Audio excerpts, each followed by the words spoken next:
the participants. Welcome to day 3 of this special online program organized by Cyprus. I'll be taking you on the Nigerian Public Procurement Act, Governance and Ethics.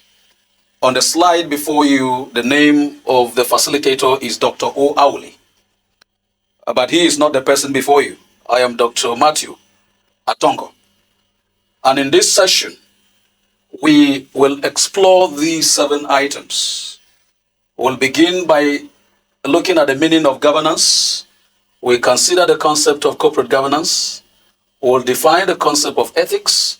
We'll proceed to examine ethical values of the public service in Nigeria. We'll also examine the concept of corruption, its effects on national development. And finally, we explore various ways of fostering ethical values in the Nigerian public service.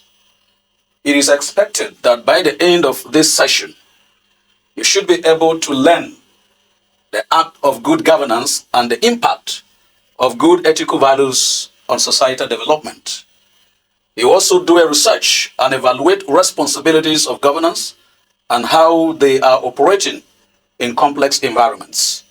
And finally, it is expected that you will be able to determine the effects of unethical behaviors with emphasis on corruption, on governance and public procurement in Nigeria. There is a leadership and governance crisis in Nigeria. Many reasons have been attributed to this state of affairs. But one of the critical factors which has been identified is the collapse of ethical and professional standards in virtually every aspect of the Nigerian state.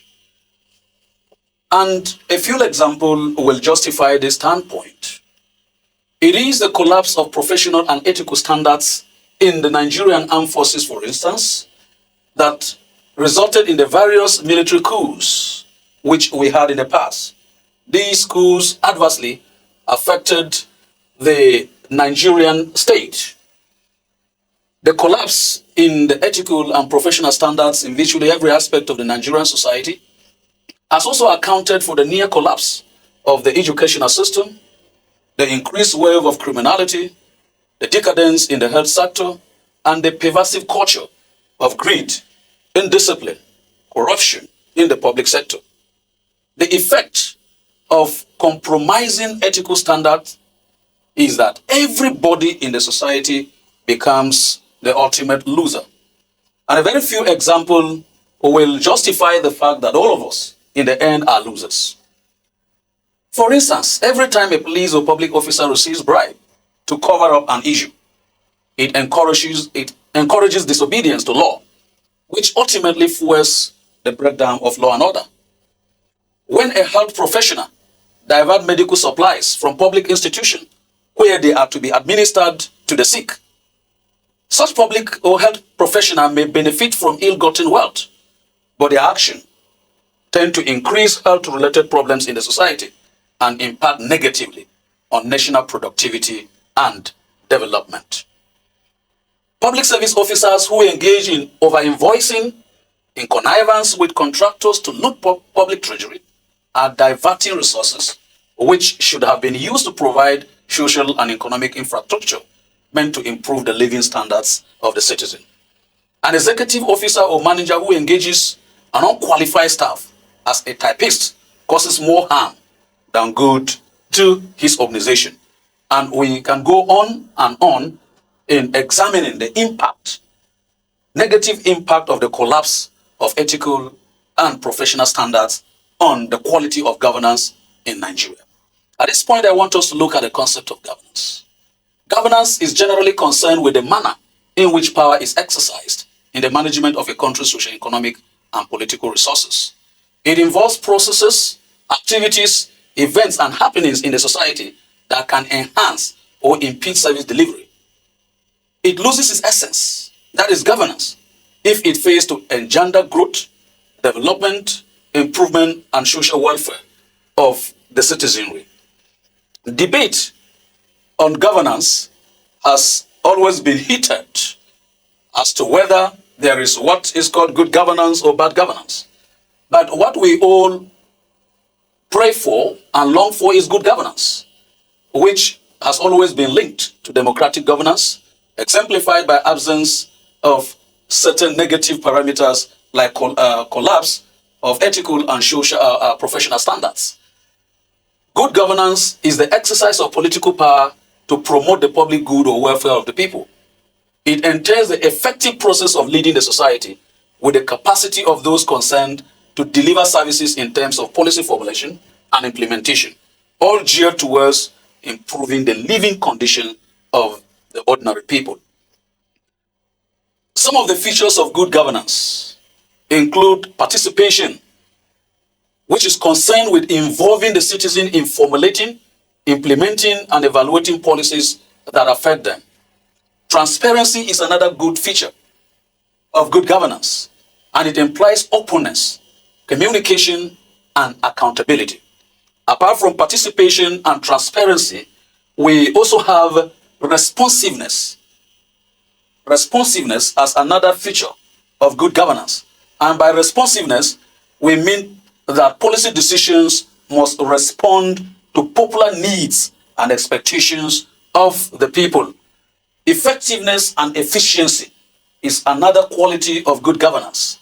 It exists when an institution makes the best use of resources at its disposal. Accountability is another feature.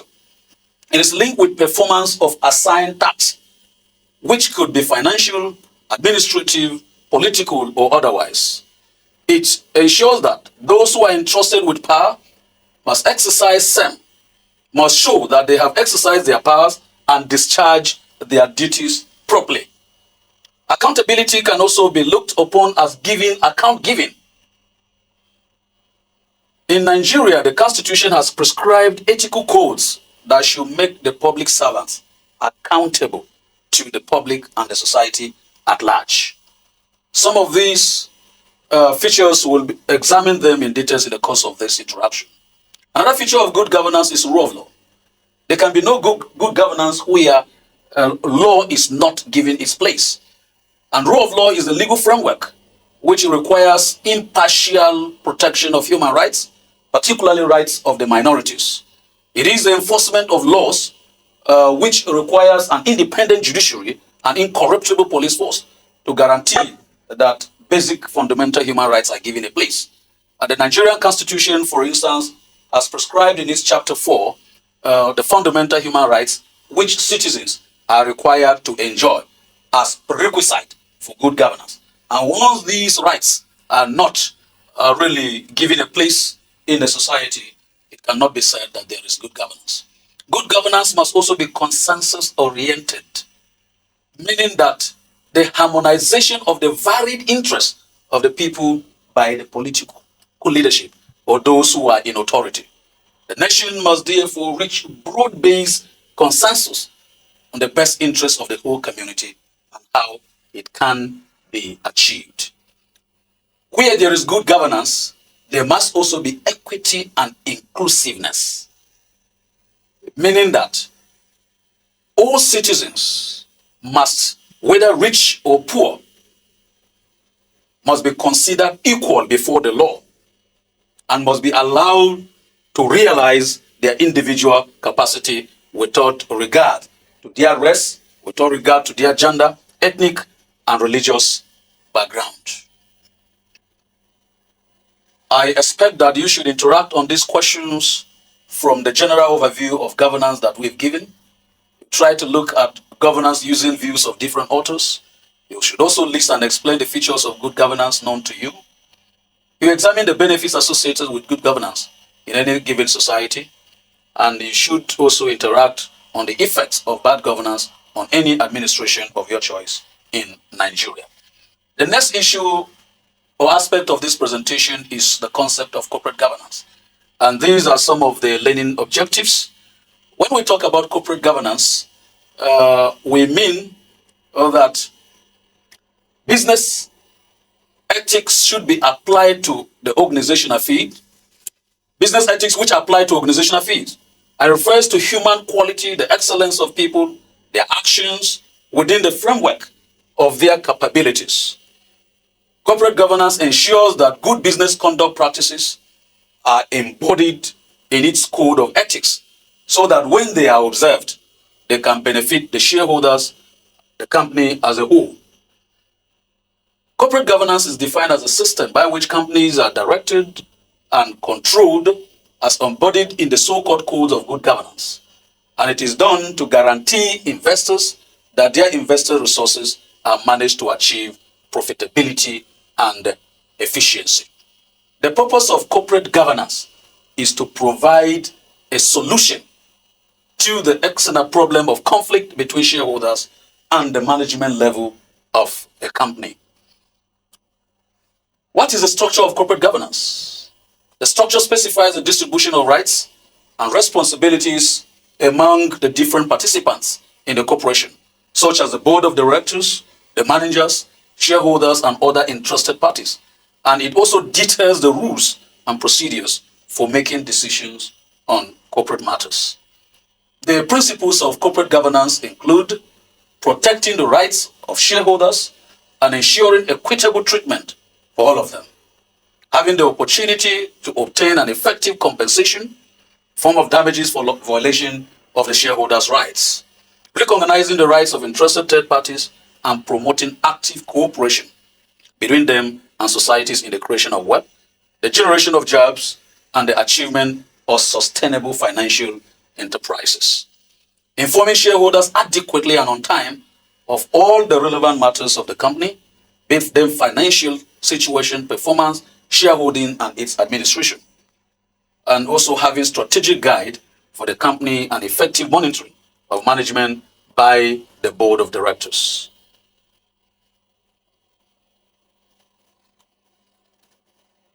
We now proceed to look at the concept of ethics, which deals with character and conduct of morals of human beings. Ethics deals with good or bad, right or wrong behavior.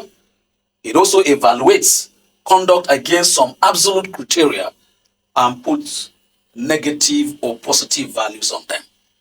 These criteria can be in writing through legislation, circulars, standing orders, or merely the interpretation by an individual of what is acceptable or what is not acceptable. The Code of Conduct Bureau Tribunal Act, the Civil Service Rules and Financial Regulations have set certain basic ethical standards in the Nigerian public service. And we will proceed to look at some of these ethical values that are required in public service. But it is worthy of note that a good ethical behavior in public administration entails observance of some normative values which are enumerated under Article 22 of the Charter for Public Service in Africa. Some of these values are contained in the slides that will be released to you later. Unethical behaviors in organizations, on the other hand, manifest in terms of corrupt acts such as embezzlement, misappropriation, threats, promises, and wrongful enforcement of laws perpetrated by an official in order to achieve some form of private gain at the expense of the common good of all and sundry. These acts usually lead to wastage of both human and material resources, retardation of development, as well as tarnishing the image of a person concerned organization and the society at large. Some of the ethical values that are required to be observed in the Nigerian public service include the following. Accountability is the first, and we say accountability is linked with performance of assigned tasks, which could be financial, administrative, political, or otherwise. It concerns the process by which those who exercise power, whether as government, or as elected representative, or as appointed officials, are able to show that they have exercised their powers and discharged their duties properly. The second ethical value which is required to be observed in the Nigerian public service is transparency, which implies openness, communication, and accountability. With regards to public servants, transparency means that holders of public offices should be as open as possible in all their decisions and actions. They are expected to give reasons for their decisions and restrict information only when the wider public does not demand it. Apart from that, we also have loyalty, which connotes that administrators should carry out instructions and assignment given to him faithfully, and at the same time give support to the institution or person of the subordinate status or position. In the case of civil service, it is the executive arm of government that is expected to carry out the laid down policies of the political leadership. Apart from loyalty, we have professionalism. Public service professionalism embraces the notion that those who join the public service need to be inculcated with the shared values and trained in basic skills to professionally carry out their official duties. Professionalism manifests itself in public service employees' behavior at work, in his or her constant effort to improve, to reinforce, and to update his or her output and productivity. The next ethical value is courtesy. Public servants must be polite, must be fair, must be objective, and just in all their dealings. What I consider as the father of all the ethical values is integrity, which is perceived consistency of actions, values, methods, measures, principles, and outcomes. Persons of integrity do not just act consistently with their endorsement. They stand for something. They stand up for their best judgment within the community of people, trying to discover what in life is worth doing. A writer defines integrity as the wholeness or intactness of a moral stance or attitude. A public servant must imbibe this ethical value of integrity in order to enthrone good governance.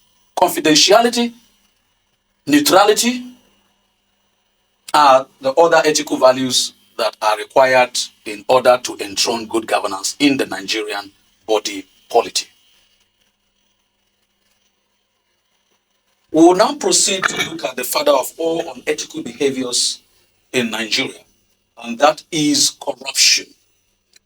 The United Nations defines corruption as the abuse of power for private gain. The World Bank provides equally a similar definition, where it defines corruption as the abuse of office for private gain. And there are many other definitions of corruption, but the underlying fact is that a person who is vested with power, who is vested with authority, abuses that position of authority for personal gain or private gain. That is what is referred to as corruption. Corruption takes different forms. We have public corruption, which takes place in government or by government officials. We have private corruption, which exists if individuals outside government organizations commit acts of immorality, perversion, a show of dementia, and acts of fraud, scamming, looting. All these fall under what we call private corruption. We also have what is referred to as political corruption, which is perpetuated in the three arms of government, namely the legislature, executive, and the judiciary. Corruption at this level is the highest because it involves state funds. So apart from public, private, and political corruption, it is worthy of note that we also have bureaucratic corruption, which involves technocrats and civil as well as public servants who implement government policies.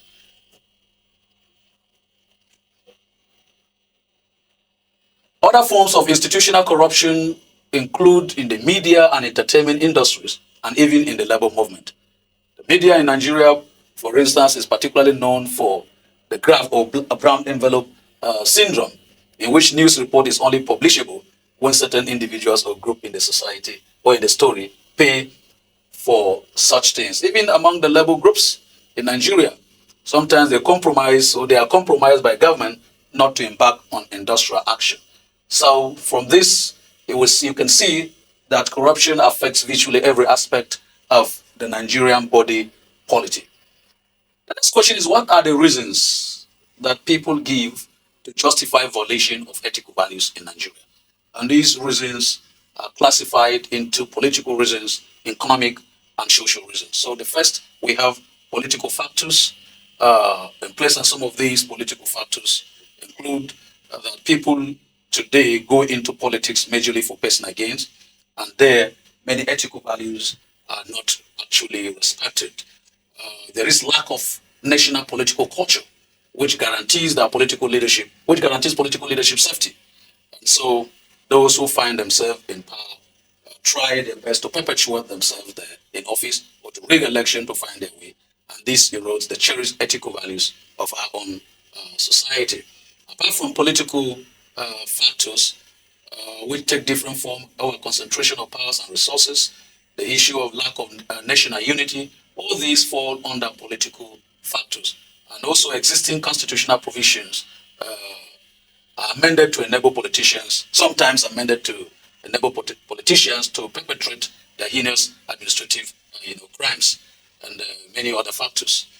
There are also economic factors or reasons why people violate ethical values. The decline in official earnings of public servants. Up to today, what is our minimum wage is something that cannot take care of our basic needs. And many people, because of that, they don't cherish ethics in the discharge of their responsibilities, in official responsibilities. And then there is this idea of display of ill-gotten wealth by the political class. And some people would also want to do their best to cope or to compete with some of these people.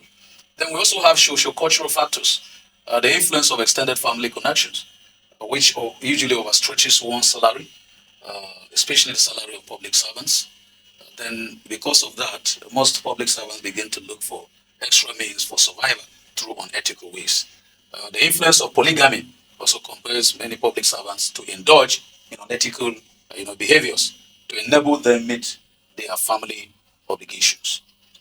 Now, what are the factors or measures which can be taken to reposition ethical values in the Nigerian public sector?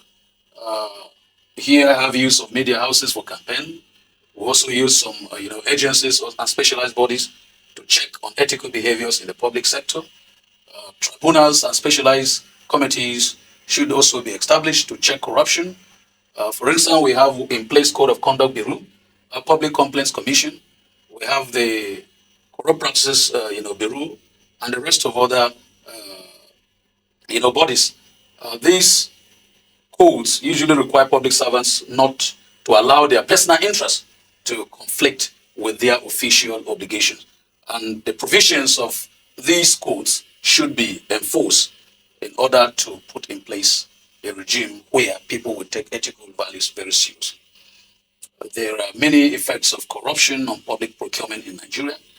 And here I say that corruption first increases the cost of administration through inflation of contracts, hikes cost of supplies, kickbacks, results to procurement of some standard or fake items for public use. And in some instances, the situation becomes worse when the public service ends up being something akin to social security organization.